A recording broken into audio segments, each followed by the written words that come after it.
Selamat pagi, Bapak, Ibu, Saudara sekalian yang kami kasih dalam Tuhan Yesus Kristus. Selamat berjumpa kembali dengan saya, Hari Lee, Gembala Sidang Restoration Christian Church di Los Angeles.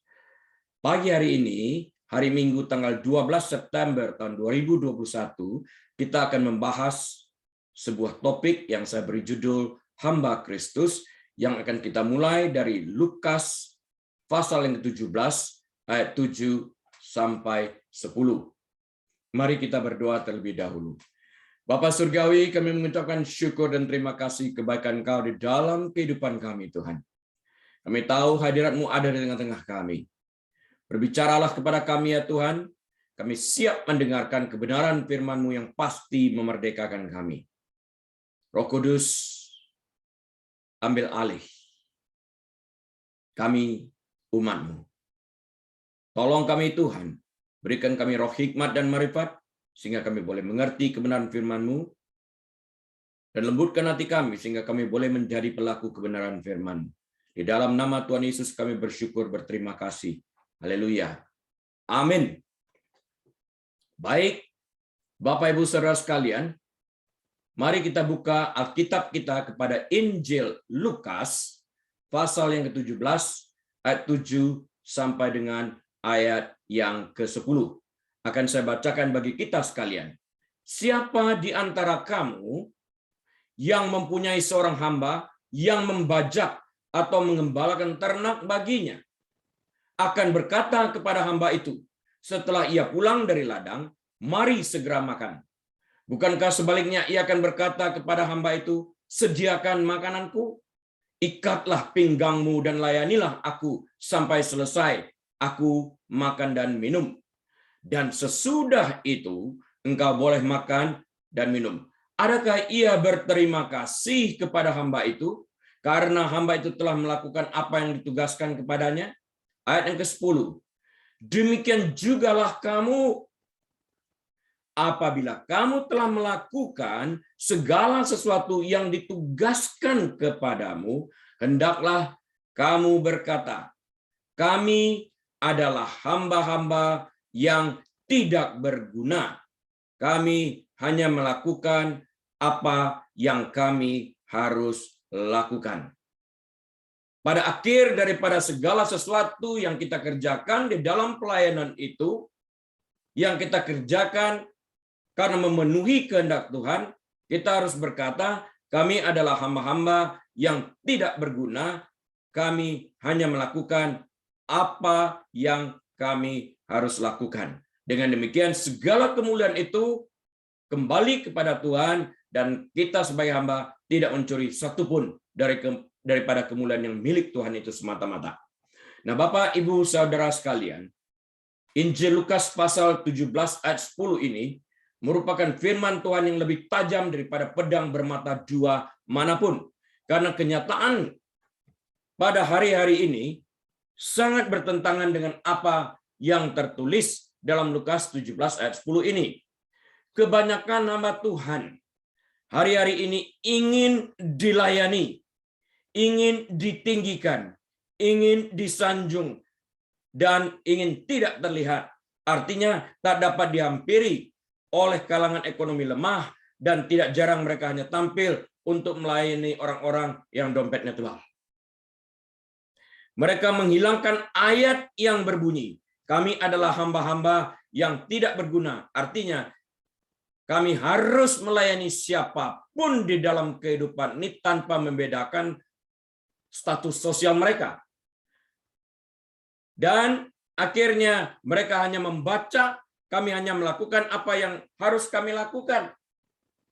Dan mereka menghilangkan, kami adalah hamba-hamba yang tidak berguna. Dan ini pun mereka artikan sesuai dengan keinginan daging mereka sendiri.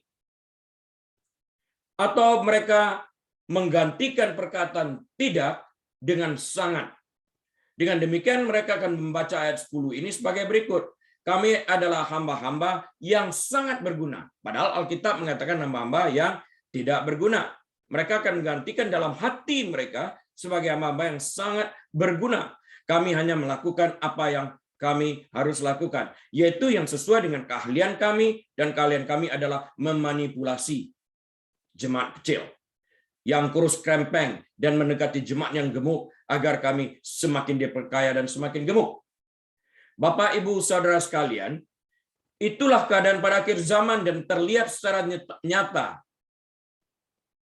di hadapan kita. Jika ada hamba Tuhan yang mewartakan kebenaran dan berjalan lurus sebagaimana mestinya, sebagai apa yang dikatakan oleh Alkitab, maka mereka akan dimusuhi, dijauhi.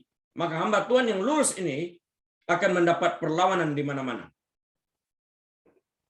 Apa artinya menjadi hamba Kristus? Di banyak tempat dalam Perjanjian Baru, Rasul Paulus menyebut dirinya sebagai hamba Yesus Kristus. Nanti akan kita bahas lebih dalam. Itu misalnya terdapat dalam Filipi 1 ayat 1, Roma 1 ayat 1, Kolose 4 ayat 12, ataupun 1 Timotius 4 ayat yang ke-6. Nah, Yudas, bukan Yudas Iskariot, tapi Yudas anak Yusuf dan Maria yang lahir setelah Tuhan Yesus, menyebut dirinya dengan cara yang sama, tertulis dalam Yudas 1. Yudas cuma satu chapter, jadi Yudas 1 ayat 1, boleh dikatakan demikian. Alih-alih memanfaatkan hubungan yang dekat dengan Yesus, Yudas menurunkan dirinya ke status seorang hamba. Dia tidak melihat dirinya sebagai saudara Kristus yang memiliki keistimewaan-keistimewaan sebagai anggota keluarga. Tidak, dia menurunkan dirinya sebagai hamba dan dia melihat Kristus sebagai tuannya. Keluarga, teman, dan rasul pilihan Yesus menyebut diri mereka sebagai hambanya. Implikasinya dengan demikian sudah jelas, yaitu Yesus adalah Tuhan dan kita hamba Kristus. Itu implikasinya. Pelayan adalah terjemahan dari bahasa Yunani, yaitu doulos, yang secara harfiah berarti budak atau hamba dalam arti bond servant, yang berarti hamba yang terikat untuk bekerja tanpa upah, seseorang yang mengesampingkan semua haknya untuk melayani orang lain karena diperintahkan oleh majikan yang telah membelinya. Karena kata budak membawa konotasi negatif terhadap kepekaan modern kita hari-hari ini, kita sering memilih kata pelayan sebagai gantinya. Namun, Bapak, Ibu, Saudara sekalian, pelayan tidak cukup menangkap arti sebenarnya dari doulos. Paulus berkata bahwa dia adalah hamba dalam pengertian bond servant atau doulos bagi Kristus, slave, budak bagi Kristus, karena dibeli dengan darahnya. Seorang hamba dalam pengertian doulos atau bond servant ini tidak memiliki hak untuk menerima gaji, apalagi hak untuk menuntut orang yang dilayaninya untuk menghormati dan menerima dan berterima kasih kepadanya. Sama sekali tidak. Kenapa? Karena mereka telah dibeli oleh Tuhan mereka dan mereka adalah milik Tuhan mereka. Dengan demikian, hamba tidak memiliki kemerdekaan. Hamba terikat kepada tuannya. Orang berterima kasih kepada tuannya, bukan kepada budak. Kebutuhan pokok para hamba dipenuhi oleh tuan mereka. Hamba Tuhan mendapatkan upah mereka. Saya ulangi, hamba Tuhan mendapatkan upah mereka dari Tuhan yang memberkati mereka dengan caranya sendiri. Tuhanlah yang mencukupi segala kebutuhan para hambanya dengan menggerakkan hati orang-orang yang dilayani oleh hamba yang setia dan tulus ini. Namun hamba tidak berhak untuk, hamba tidak berhak untuk menuntut jasa pelayanannya. Kita dapat pelajari dalam kitab Injil Lukas pasal yang ke-10 ayat 1 sampai dengan 12. Yohanes 12 ayat yang ke-26 secara jelas mengatakan bahwa barang siapa melayani Yesus, ia akan dihormati Bapa. Barang siapa melayani aku, kata Yesus, ia harus mengikuti aku. Dan di mana aku berada, di situ pun pelayanku akan berada. Barang siapa melayani aku, ia akan dihormati Bapa. Tertulis dalam Yohanes 12 ayat 26 yang barusan kita baca. Bukankah konsep hamba dalam pengertian doulos ini telah diselencengkan hari-hari ini? Para hamba Tuhan hari ini menuntut agar mereka dilayani dengan pelayanan khusus. Padahal Tuhan Yesus sebagai hamba mengatakan, aku datang untuk melayani dan bukan untuk dilayani. Tuhan Yesus juga berkata bahwa seorang murid tidak akan lebih dari gurunya.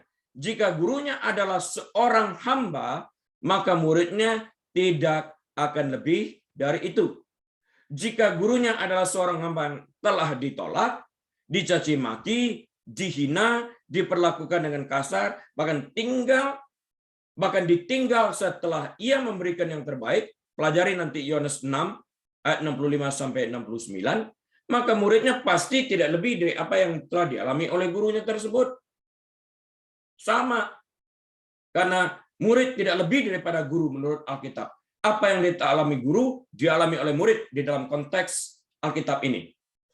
Pada zaman kuno, budak dibeli atau dilahirkan dalam keluarga budak dan melayani tuannya sampai mereka meninggal atau sampai tuannya memutuskan untuk membebaskan mereka. Beberapa budak telah mengembangkan hubungan yang begitu dekat dan penuh kasih dan dedikasi dengan keluarga tuannya sehingga mereka ingin terus melayani. Padahal mereka diberi kesempatan untuk dibebaskan. Bahkan ketika mereka bisa bebas, mereka memutuskan untuk tetap melayani Tuhan mereka secara sukarela. Dan untuk itu biasa mereka dibawa kepada pintu gerbang, disaksikan, telinga mereka ditindik, ditancapkan kepada kusen pintu di sana, darah keluar dari sana, ya, itulah tanda aku menyatakan dengan demikian secara sukarela menjadi hamba Tuanku dan aku memiliki dedikasi yang tinggi, melayani dengan disiplin, melayani sepenuh hatiku kepada Tuanku sampai ajal memisahkan aku. Kira-kira demikian. Namun kalau kita melihat proses ini, telinga ditindik, ada daging yang dilubangkan, meninggalkan bekas lubang, ada darah pada kayu, kusen. Kalau kita melihat ini, daging, berlubang, darah, kayu. Apa yang terpikir oleh kita selain daripada salib? Itulah lambangnya. Bahwa Yesus di atas kayu salib itu mati sebagai hamba setia karena tugas yang diembankan kepada dia.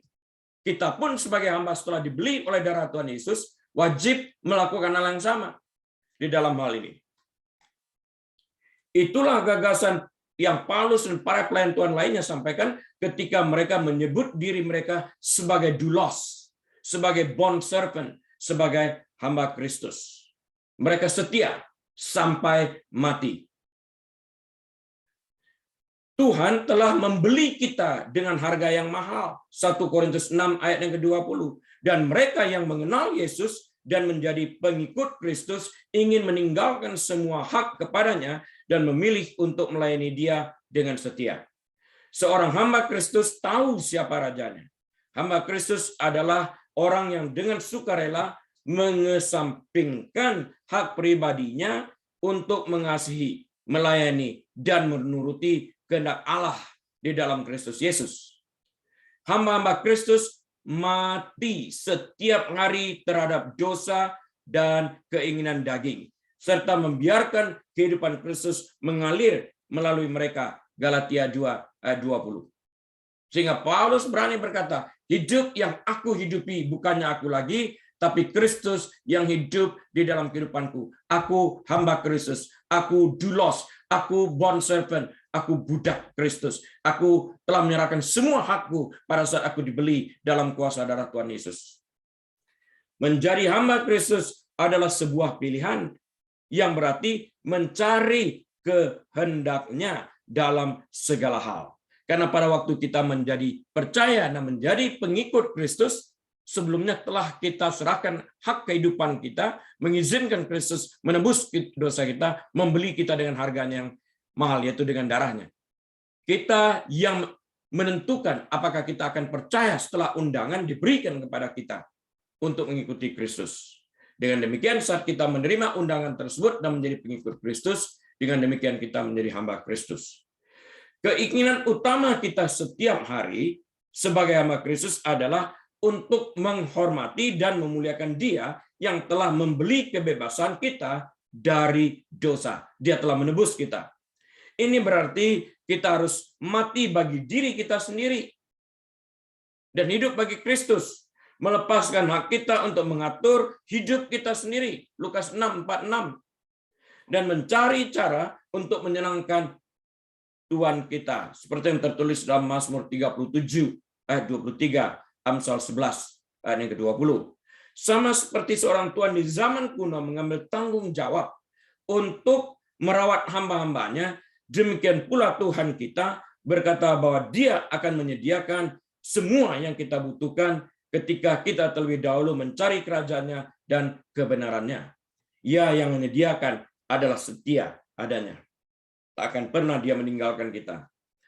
Tuhan dan guru kita, Yesus, telah memberi kita petunjuk dalam firman-Nya dan mengharapkan agar mereka yang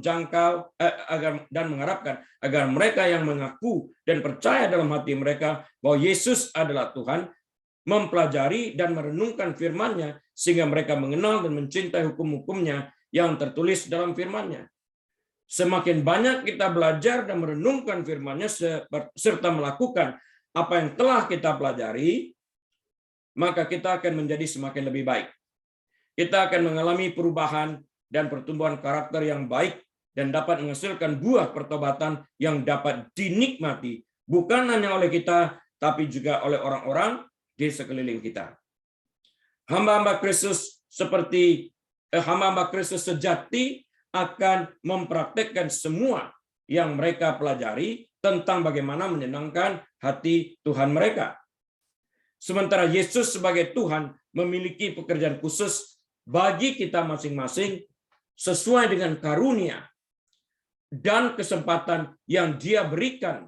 Beberapa persyaratan bersifat universal bagi siapapun yang dipanggil untuk menjadi hamba Kristus. Syaratnya adalah tetap beriman dan setia kepadanya sampai kepada kesudahannya. Hamba Kristus harus setia sampai kesudahannya.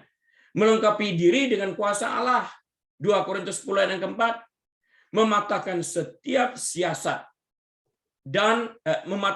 siasat orang dan merubuhkan setiap kubu yang dibangun oleh keangkuhan manusia untuk menentang pengenalan akan Allah.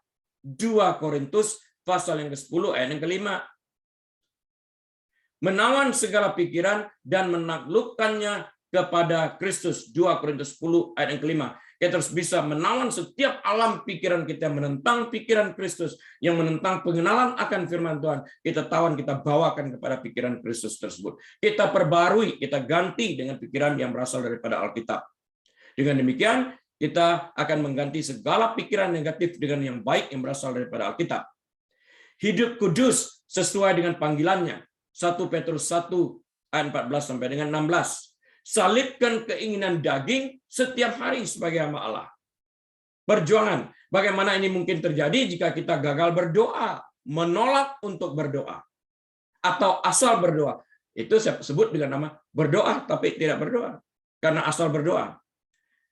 1 Petrus hidup kudus sesuai panggilannya. 1 Petrus 1 ayat 14-16. Salibkan keinginan daging setiap hari. Roma 6 ayat 1 sampai 6. Mengasihi saudara seiman. 1 Yohanes 3 14-15. Merindukan kedatangan Tuhan dan Guru yang abadi. Wahyu 22 ayat 20. 2 Timotius 4 ayat yang ke-8. Kumpulkan harta di surga. Matius 6 ayat 19-20. Nah, hamba-hamba Kristus melakukan pekerjaan mereka dengan rendah hati dan tanpa pamrih. Hanya ingin menyenangkan Tuhan mereka yang baik hati. Tidak ada kepura-puraan, tidak ada kepentingan diri sendiri, tidak ada pencarian kompensasi dalam pelayanan sejati. Yesus mengingatkan kita tentang tempat rendah yang ditempati seorang hamba. Demikian jugalah kamu, apabila kamu telah melakukan, selesai melakukan, telah melakukan segala sesuatu yang ditugaskan kepada kamu. Hendaklah kamu berkata, kami adalah hamba-hamba yang tidak berguna. Kami hanya melakukan apa yang kami harus lakukan, seperti yang tertulis dalam Lukas 17 ayat 10 tadi. Hamba-hamba Kristus menganggap kehidupan mereka di bumi ini sebagai waktu persiapan yang singkat untuk hidup yang kekal nantinya bersama dengan Tuhan. Kesulitan dan pergumulan yang harus kita hadapi sementara dalam daging tidak sepadan dengan kemuliaan dan pahala yang menunggu kita. 2 Korintus 4 ayat 17. Sama seperti seorang hamba yang mengasihi tuannya, hidup untuk menyenangkan hati tuannya. Demikian juga hamba-hamba Kristus yang hidup berkenan kepadanya akan mendapatkan reward pada saatnya. Maka kata tuannya itu kepadanya, baik sekali perbuatanmu itu, hai hambaku yang baik dan setia. Engkau telah setia dalam perkara kecil. Aku akan memberikan kepadamu tanggung jawab dalam perkara yang besar. Masuklah dan turutlah dalam kebahagiaan Tuhanmu. Dengan demikian kita harus giat menimbun harta kita di surga, di mana ngengat tidak dapat mengganggu dan karat tidak melekat kepada benda-benda surgawi tersebut. Bagaimana caranya kita bisa menimbunkan harta di surga? Itu merupakan pertanyaan penting pagi hari ini yang harus kita jawab juga. Yesus menyuruh kita dalam kitab Injil Matius, pasal yang ke-6, ayat yang ke-20, untuk mengumpulkan harta kita di surga. Kita harus mengumpulkan bagi kita sekalian harta di surga. Dia menghubungkan perintah ini dengan keinginan hati kita seperti yang tertulis dalam Matius 6, ayat 21. Di mana hartamu berada, di situ juga hatimu berada. Kalau hati kita melekat kepada harta dunia, ini menjadi berhala, hati kita melekat kepada dunia dan segala keinginannya. Menjadi kaya itu tidak salah. Tapi kalau menyembah kekayaan, mamon itu jadikan Allah, atau greedy, itu yang salah. Alkitab menyebutkan upah yang menantikan orang percaya yang melayani Tuhan dengan setia di dunia ini. Seperti yang tertulis dalam Matius 10, ayat 41. Upah besar dijanjikan kepada mereka yang dianiaya demi Yesus. Berbagai mahkota disebutkan dalam 2 Timotius 4 ayat ke-8. Yesus berkata bahwa dia akan membawa upah bersamanya ketika dia kembali, seperti yang tertulis dalam kitab Wahyu pasal yang ke-22 ayat yang ke-12. Kita harus menghargai dan menempatkan Tuhan Yesus di atas segala-galanya. Ketika Yesus adalah harta kita, kita akan menyerahkan sumber daya kita, uang kita, waktu kita, tenaga kita, keahlian kita, bakat kita untuk pekerjaannya di dunia ini. Motivasi kita sangat penting terhadap segala sesuatu yang kita lakukan dalam melayaninya. 1 Korintus 10 ayat ke-31. Paulus mendorong para hamba Tuhan untuk sungguh-sungguh melayani, karena Allah memiliki upah kekal bagi mereka yang memiliki motivasi yang benar dalam melayani Kristus.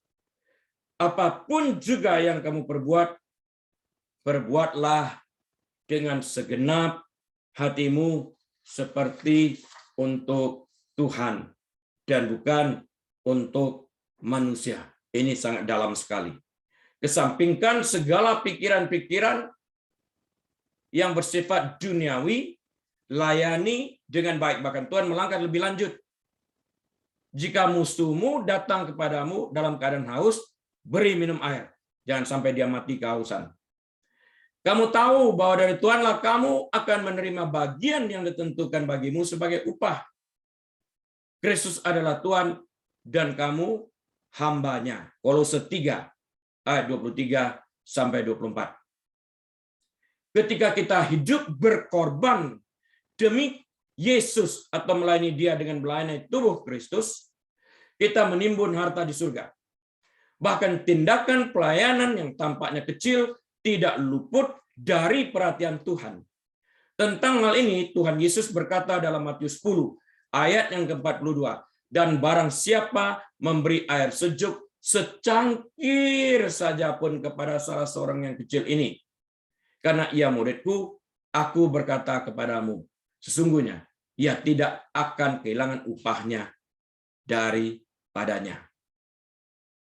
Beberapa orang dengan karunia yang lebih menonjol, seperti yang tertulis dalam 1 Korintus 12, seperti misalnya dia mempunyai karunia untuk mengajar, menyanyi, atau memainkan alat musik, mungkin sangat tergoda untuk menggunakan karunia dan talenta mereka untuk mendatangkan kemuliaan bagi diri mereka sendiri, supaya mereka mendapatkan pujian dari banyak orang karena talenta yang sedemikian rupa. Mereka yang menggunakan talenta atau karunia rohani untuk mendapatkan pujian manusia daripada mencari kemuliaan Tuhan, menerima pembayaran mereka secara penuh di sini, di dunia ini, dan saat ini juga. Tepuk tangan manusia adalah besarnya upah orang Farisi seperti yang tertulis dalam Matius 6 ayat 16. Namun, mengapa kita harus bekerja untuk pujian duniawi ketika kita dapat memiliki lebih banyak lagi di surga? Tuhan akan setia memberi upah kepada kita atas pelayanan yang kita berikan kepadanya. Ibrani 6 ayat yang ke-10. Pelayanan kita mungkin berbeda, tetapi Tuhan yang kita layani adalah sama. 1 Korintus 3 ayat yang ke-8 mengatakan kepada kita, baik yang menanam maupun yang menyiram adalah sama, dan masing-masing akan menerima upahnya sesuai dengan pekerjaannya sendiri. Apakah kita telah dengan sungguh-sungguh melayani dengan motif yang benar tanpa bersungut-sungut, menanam dengan sungguh-sungguh, menyiram dengan sungguh-sungguh, dan yang lain menuai dengan sungguh-sungguh? Sudahkah kita melakukan hal ini? Dalam Matius 9 ayat 16 sampai dalam Matius 19 maksud saya, ayat 16 sampai 30. Tuhan Yesus menjelaskan kepada kita tentang keserakahan, sebuah konsep yang menjelaskan yang telah kita kutip tadi, di mana hartamu berada, di situ hatimu berada. Seringkali kita terpaut kepada dunia dan segala kesenangannya, dan ada orang yang rela melepaskan Kristus demi mengejar dunia atau mempertahankan dunia dan kesenangannya. Orang begitu terpaku kepada diri sendiri dan melupakan saudara-saudara lain yang berkekurangan, dan tidak jarang orang menutup pintu hatinya untuk membantu mereka yang hidup dalam garis kemiskinan. Pada saat yang sama, Bapak Ibu Saudara sekalian, sudah barang tentu kita harus berhati-hati juga terhadap manipulasi serigala yang berbulu domba. Para guru-guru palsu dan nabi-nabi palsu yang berjalan berkeliling kota untuk mencari orang-orang yang dapat dimanipulasi dengan pengajaran-pengajaran palsu mereka. Dengan menyelidiki kebenaran firman, setiap hari kita akan dapat mengenali guru-guru dan nabi-nabi palsu, dan kita pun akan dapat mengenali ajaran sesat ketika kita mendengarnya, sehingga kita tidak terjerat oleh manisnya perkataan mereka. Saat ini mari kita pelajari bagaimana Paulus menambahkan dirinya sendiri. Tadi telah kita sentuh tentang doulos. Apakah Paulus melabelkan di belakang namanya sebagai nabi, sebagai bishop atau uskup, sebagai gembala agung dan sebagainya, overseer? Sama sekali tidak. Tentang hal ini dapat kita lihat dari kitab Filipi pasal yang pertama, ayat yang pertama yang mengatakan, dari Paulus dan Timotius, hamba-hamba Kristus Yesus, kepada semua orang kudus dalam Kristus Yesus di Filipi, dengan para penilik jemaat dan diaken. Atau dari kitab Roma pasal yang pertama, ayat yang pertama yang mengatakan, dari Paulus, hamba Kristus, artinya doulos atau bond servant, budak, yang dipanggil menjadi rasul dan dikuduskan untuk memberitakan Injil Allah. Jadi hamba Kristus itu dipanggil untuk memberitakan Injil Allah. Tidak mesti pulpit atau mimbar di gereja. Dimanapun kita berada, di tempat pekerjaan, di tengah jalan, di toko, kita dapat memberitakan firman Tuhan. Rasul Paulus secara tegas mengatakan, sekalipun ia rasul, namun ia adalah hamba Kristus Yesus, yang kepadanya oleh Kristus diberikan tugas sebagai hambanya untuk memberitakan Injil Allah. Apakah kita yang mengaku hamba Kristus sudah memberitakan Injil Allah? Paulus bertobat dan hidupnya berubah setelah perjumpaannya dengan Kristus yang telah dibangkitkan dalam perjalanannya ke Damaskus. Paulus menghabiskan waktunya selama 3 tahun di Saudi Arabia setelah pertobatannya. Tuhan melalui Roh-Nya yang kudus mengajar dan mempersiapkan Paulus selama waktu ini untuk menjadi hambanya, untuk memberitakan Injil di kalangan orang Yahudi, sekalipun Paulus juga memberitakan Injil kepada orang-orang yang bukan Yahudi. Jadi dia terpanggil untuk memberitakan Injil kepada orang-orang yang bukan Yahudi, dan sekalipun dia juga memberitakan Injil kepada orang-orang Yahudi. Selain itu, kita juga mengetahui bahwa tingkat kerohanian Paulus sangat menakjubkan. Ia menguasai kitab Taurat dengan baik sebagai murid Gamaliel, yaitu seorang rabi yang terkenal pada zaman itu. Dari 27 kitab Perjanjian Baru, ada 39 kitab Perjanjian Lama, 27 kitab Perjanjian Baru, Paulus menulis separuh dari 27 kitab Perjanjian Baru ini. Kita juga mengetahui bahwa jemaat di Filipi dirintis dan dibangun oleh Paulus sendiri. Namun demikian, Paulus dalam surat-suratnya tetap menyebutkan dirinya sebagai doulos atau bondservant atau hamba, lebih ke arah budak. Hari-hari ini kita dengan mudah dapat melihat orang menyandang gelar nabi, rasul, bishop atau overseer di belakang nama mereka. Dengan demikian kita dapat melihat kerendahan hati Paulus, sekalipun ia adalah seorang rasul yang besar, namun menyebutkan dirinya sebagai hamba Kristus atau doulos. Sekalipun ia menulis lebih dari separuh kitab Perjanjian Baru. Identitas Paulus sebagai hamba Kristus teruji. Ia sadar siapa dirinya dan ia bergerak sesuai dengan tuntunan Roh Kudus dalam kehendak Allah sepenuhnya, seperti yang tertulis dalam Kisah Para Rasul 16 ayat 1-10. Mengatakan kita hamba Tuhan mudah, tapi kita pelajari apa yang Rasul Paulus lakukan pada saat ia menyebut dirinya, I am doulos, I am the bond servant of Jesus Christ. Aku adalah hamba dalam pengertian budak Yesus Kristus. Seorang hamba tidak dapat disebut hamba sampai ia melakukan perbuatan seorang hamba, pekerjaan hamba. Nah, dari Kisah Para Rasul 16 ini kita mengetahui keinginan Paulus untuk pergi memberitakan Injil ke Asia. Itu keinginan hatinya. Tapi karena tidak diizinkan oleh Roh Kudus, Paulus pun membatalkan niatnya. Dia tunduk. Kemudian dia mengalihkan rencananya ke Bitinia. Tapi kembali Roh Kudus tidak mengizinkannya. Karena itu, Paulus terus mencari pengarahan dari Allah. Dia tidak bergerak hanya karena itu terpikir oleh dia. Tapi pada waktu Tuhan berbicara, karena Tuhan itu majikannya, tuannya, rajanya, dan dia adalah doulos, bond servant, budak, maka dia harus tunduk kepada keinginan tuannya. Karena kita adalah hamba Kristus, sudah seharusnya kita mencari petunjuk dari Kristus yang mengutus kita sebagai hambanya, dan baru bertindak setelah mendapatkan petunjuk langsung darinya. Jangan terburu-buru bertindak jika Tuhan tidak memberikan petunjuk kemana kita harus pergi. Saya yakin pada waktu itu Paulus sudah berdoa. Dia terpikir Asia. Nah, bagi kita sekalian, oh ya Tuhan taruh perkataan Asia dalam pikiranku, maka aku pergi ke Asia. Tapi pada waktu dia dapat itu, dia tidak berhenti bergumul. Dia bergumul terus, dan akhirnya Tuhan mengatakan, jangan Asia. Oke, Bitinia. Dia bergumul lagi. Akhirnya, jangan Bitinia. Dia tunduk. Nah, kita harus gumuli apa yang Tuhan taruh di dalam pikiran kita. Jangan berhenti di sana. Hanya karena aku sudah berdoa. Tuhan taruh itu. Sudahkah kita menggumulinya? Apakah itu sudah cocok dengan kehendak Allah? Karena kita salah melangkah, Bapak, Ibu, Saudara sekalian, efeknya jelek banget di dalam kehidupan kita. Harga yang kita bayar karena melawan kehendak Allah di dalam hal ini.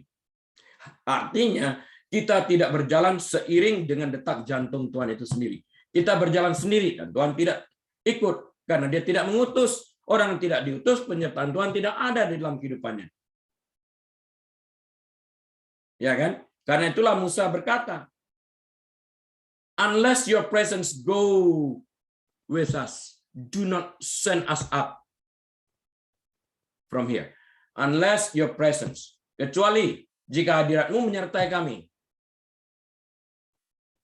Jangan suruh kami pergi dari sini. Unless your presence goes with us. Do not send us up from here. Jangan terburu-buru bertindak jika Tuhan tidak memberikan petunjuk kemana kita harus pergi. Dengan demikian, kita tidak dapat menentukan sekehendak hati kita kemana kita akan pergi, seperti yang dialami Paulus yang barusan kita bahas.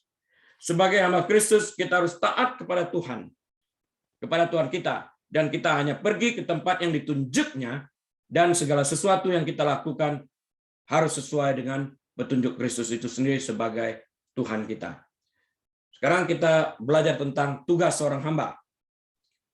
Tuhan Yesus dalam Matius 20 ayat 28 mengatakan, sama seperti anak manusia datang bukan untuk dilayani, melainkan untuk melayani dan untuk memberikan nyawanya menjadi tebusan bagi banyak orang.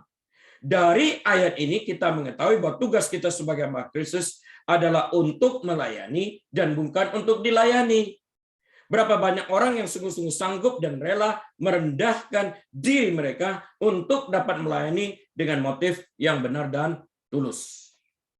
Dari waktu ke waktu kita berhadapan dengan sebuah dilema, yaitu melayani tapi tidak melayani, dalam arti melayani secara terpaksa. Melayani sambil ngomel dan menggerutu, atau melayani dengan motif yang salah. Jika melayani tidak berasal dari hati dengan motif yang benar, pelayanan tersebut tidak akan menghasilkan buah apapun. Hendaklah pelayanan tersebut didasari karena kasih kepada Yesus yang telah mati bagi kita. Karena itu kita akan mengasihi apa yang dikasihi Kristus. Yesus telah terlebih dahulu mengasihi kita, dan dia telah terlebih dahulu melayani kita dengan membayar upah dosa kita. Yang sulit adalah pada waktu Yesus mengasihi sesuatu, namun kita tidak suka sesuatu yang dikasihi Kristus itu, namun kita harus mengerjakannya. Artinya di sini kita harus mengalahkan daging kita, menyalibkan daging kita, agar kita sepenuhnya dengan motif yang benar dapat melayani atau mengerjakan apa yang Kristus cintai, sekalipun kita tidak menyukainya. Saat kita berduka, Yesus menghibur kita. Saat kita sakit, Yesus menyembuhkan kita dengan caranya sendiri. Saat kita masih hidup dalam dosa, Kristus telah datang dan mati bagi kita. Dia datang untuk memperdamaikan kita dengan Bapa, dan dia datang untuk membukakan pintu surga bagi segenap orang yang percaya padanya. Kasih Yesus tidak berubah dan tidak dipengaruhi oleh faktor eksternal. Saat kita meninggalkan kasih mula-mula kita, ya tetap setia, tetapi tetap mengasihi kita dan melayani kita. Paulus tahu dan mengerti serta memahami siapa dia sebenarnya dalam Yesus Kristus itu. Dia mengerti posisinya dan menyadari akan identitasnya sebagai doulos, sebagai hamba Kristus. Paulus tidak pernah mengangkat dirinya lebih dari status seorang hamba. Dengan demikian, ia telah bekerja keras untuk menyenangkan hati tuannya, Yesus Kristus. Paulus senantiasa mencari kehendak tuannya dan selalu mengetahui isi hati tuannya. Sehingga Paulus dapat menjadi yang pertama dalam memberikan yang terbaik bagi tuannya. Inilah pelayanan hamba Tuhan yang sejati itu, yaitu ya hidup untuk menggenapi rencana Allah dalam hidupnya. Hidup untuk menggenapi rencana Allah dalam hidup kita. Sikap mati seorang hamba. Para rasul Tuhan Yesus menyebut diri mereka dengan sebutan hamba, seperti yang tertulis dalam ayat-ayat berikut. Yakobus 1 ayat 1. Salam dari Yakobus, hamba Allah dan Tuhan Yesus Kristus, kepada ke-12 suku di perantauan. Yudas 1 dari Yudas, hamba Yesus Kristus dan saudara Yakobus. Wahyu 1 ayat 1, ia telah menyatakannya kepada hambanya Yohanes. Tadi dari Filipi 1 ayat 1, dari Paulus dan Timotius, hamba-hamba Yesus Kristus. Dalam kitab Roma 1 ayat 1, dari Paulus hamba Kristus. Semuanya ini Jadi Petrus, Yohanes, Yakobus, Yudas, dan Paulus, mereka semua memiliki sikap yang sama. Unik sekali, yakni sikap mati seorang hamba. Setiap orang percaya yang telah lahir baru dan mengalami transformasi dari dalam dan akan melihat diri mereka sebagai hamba Kristus. Dekat dengan Yesus bukan berarti menjadi rohani dan otomatis menjadi orang baik. Contoh Yudas. Yudas sangat dekat dengan Yesus, istilah bersentuhan dengan Yesus. 3,5 tahun bersama-sama dengan Yesus. Tapi tidak pernah mengenal Yesus, tidak pernah mengalami transformasi, sehingga hidupnya tidak pernah diubahkan. Sehingga pada waktu dia bersalah, dia sekedar mengalami worldly sorrow. Dia hanya sekedar mengalami penyesalan karena tertangkap, dia menyerahkan Yesus. Petrus menyangkal. Dia bukan mengalami worldly sorrow, dia bukan hanya menyesal sekedar nangis sementara, tapi dia bertobat, berbalik dari kesalahannya menjadi orang yang berani. Melalui pertobatannya, dia menghasilkan buah terlihat dari pelayanannya sampai dia meninggal. Ini yang benar, pertobatan yang sejati. Namun tidak dialami oleh Yudas, sekalipun ia juga bersama-sama dengan Yesus selama 3,5 tahun. Setiap orang yang percaya oleh karena itu dan telah mengalami transformasi dari dalam diri mereka, mereka akan melihat diri mereka sebagai hamba Kristus. Bapa Surgawi mengutus Yesus anaknya menjadi seorang hamba untuk melayani bahkan taat sampai mati demi membayar upah dosa orang-orang yang percaya kepadanya. Yesus mengerti bahwa ia datang untuk melayani dan bukan untuk dilayani. Filipi 2 ayat 6-8, yang walaupun dalam rupa Allah tidak menganggap kesetaraan dengan Allah itu sebagai milik yang harus dipertahankan, melainkan telah mengosongkan dirinya sendiri dan mengambil rupa seorang hamba dan menjadi sama dengan manusia. Dan dalam keadaan sebagai manusia, ia telah merendahkan dirinya dan taat sampai mati, bahkan sampai mati di kayu salib. Nah, Matius 20 ayat 28 mengatakan seperti ini, sama seperti anak manusia datang bukan untuk dilayani, melainkan untuk melayani dan untuk memberikan nyawanya menjadi tebusan bagi banyak orang. Dia setia sampai mati memberikan nyawanya bagi tebusan banyak orang. Kenapa banyak orang? Karena tidak semua orang menerima Yesus sebagai Tuhan dan Juru Selamat mereka. Dari kitab Injil 20 dan Filipi 2 ini, kita mengetahui bahwa Yesus memilih untuk menjadi hamba secara sukarela. Karena ia melihat sesuatu yang lebih besar daripada mengambil sikap untuk tetap mempertahankan kesetaraan dirinya dengan Allah itu sebagai sesuatu yang harus dipertahankan. Dia tidak melihat seperti itu. Hal ini bukan karena Yesus tidak mempunyai pilihan lain dan terpaksa melakukannya. Namun ia memilih mengosongkan dirinya dan memilih mengambil rupa seorang hamba dan menjadi sama dengan manusia demi menyelamatkan manusia berdosa yang percaya kepadanya, karena Allah Bapa tidak menginginkan seorang pun binasa. Tanpa ketaatan Yesus ini, hari ini pun kita sekalian akan terhalang untuk masuk ke dalam surga. Hari ini kita tidak pernah akan mendengarkan firman ini jika Yesus tidak taat. 1 Korintus 6 ayat 20. Sebab kamu telah dibeli dan harganya telah lunas dibayar. Sudah dibayar cash dengan darah Tuhan Yesus. Karena itu muliakanlah Allah dengan tubuhmu. Semua orang yang percaya kepada Yesus berdasarkan ayat ini telah dibeli secara lunas oleh Tuhan Yesus dengan darahnya. Karena kita yang percaya kepada Yesus telah dibeli dan harganya telah lunas dibayar, maka kita adalah milik Tuhan Yesus penuhnya dan kita menjadi hambanya. Tadi telah kita jelaskan, budak itu dibeli, harganya lunas dibayar. Ya, kita dibeli, harganya lunas dibayar. Kita menjadi hamba Tuhan Yesus. Yesus itu menjadi Tuhan kita. Dengan demikian kita wajib melayani Tuhan Yesus dengan sepenuh hati kita, dan kita mempunyai kewajiban untuk menyenangkan hatinya. Menjadi pengikut Kristus adalah sebuah pilihan yang kita ambil secara sukarela. Dan untuk menjadi pengikut Kristus, maka Kristus harus menebus kita dengan darahnya.